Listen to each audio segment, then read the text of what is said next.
bankers from Deutsche Bank who have been weighing in on the potential distressed debt opportunities in China. Lisa, we've been hearing a lot about this with an increasing number of firms dipping their toe into China. What have the defaults been like so far in that region? So far, China's default is pretty low because they don't really let their companies default, but President Xi has definitely decided to de-risk and de-lever some of the debt risk. And so we're finally starting to see the beginning of a possible distress cycle. How big could it potentially be? It could be huge. There's a huge amount of debt. Already last year, we saw onshore corporate debt record 20 billion. And there's about 334 billion of non-performing loans that the trade agreement that we just made with President Trump and President Xi could have US investors actually make direct investment into that. So there's a lot of possibilities. All right, you've worked in Asia, and right in the aftermath of the financial crisis, a lot of people tried to dive in and get access to some of these opportunities. They didn't fare so well. Why is this time going to be different? Well, I'm not sure this time is going to be different because even though there is a lot of distressed debt, the bankruptcy system is untested there. So we don't know. They borrowed a lot of the US bankruptcy laws, but how they will be applied, even in India, for instance, where Deutsche Bank, the people who sort of brought this up, has a big investment there, but already you have surprises and complexities because when courts have to decide, and you can't have a successful, healthy distress cycle unless you have a healthy bankruptcy system, and we don't know if that exists in China. All right. Meanwhile, everyone's trying to figure out how much longer the rally in risk assets can continue more broadly. Blackstone's Dwight Scott, president of the debt investment arm, weighing in during an exclusive interview with Bloomberg's Eric Schatzker.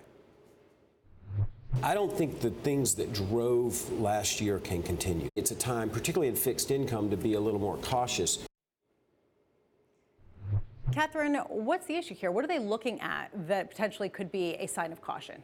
Well, investors like Scott are definitely monitoring default rates at an increasingly higher amount. We're seeing that whether an issuer is downgraded, upgraded, there's a larger reaction, and that's across the board. It's not just with GSO. So it really, to me, is signaling that investors are taking these defaults and downgrades from S&P, Moody's, and they're taking them more seriously because there's a risk-off appetite out there. Okay, there's one question about specific credits selling off in response to downgrades. It's another thing for the broad market to sell off, and we've seen, frankly, junk bonds continue to rally into 2020 after a pretty amazing year last year. What is the chances? Are we seeing any other signs of it stalling out on a broad base, or is this really idiosyncratic at this point? Well, from what I hear from investors, they're basically looking at it and saying this can't last forever, this rally, whether it be in high yield, whether it be in leveraged loans. In the loan market specifically, that's what you're referencing in terms of these big downfalls, and those are really idiosyncratic. So it's based on these credits that have a lot of risk out there to begin with, but then there are updates or business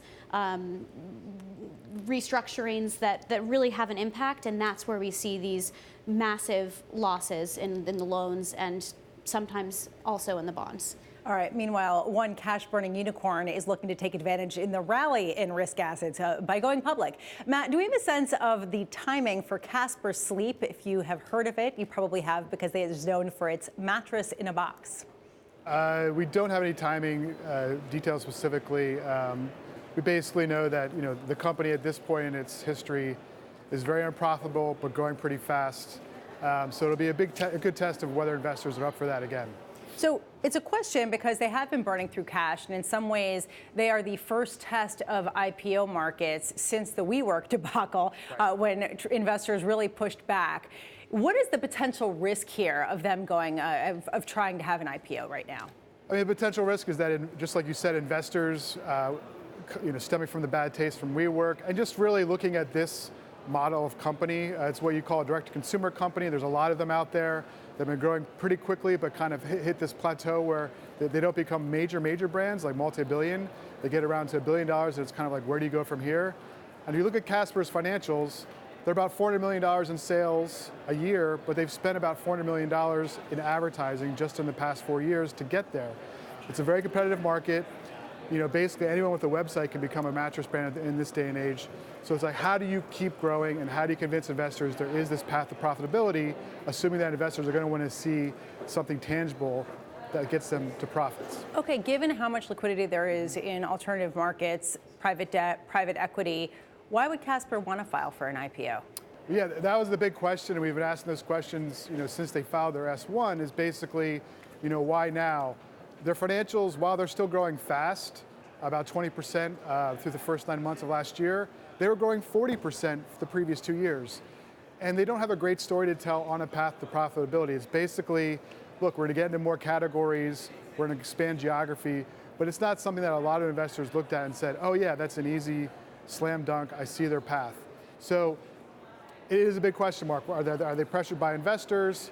Do they look at the debt market and didn't see that as realistic or that attractive? Yeah. So now they're going after an IPO.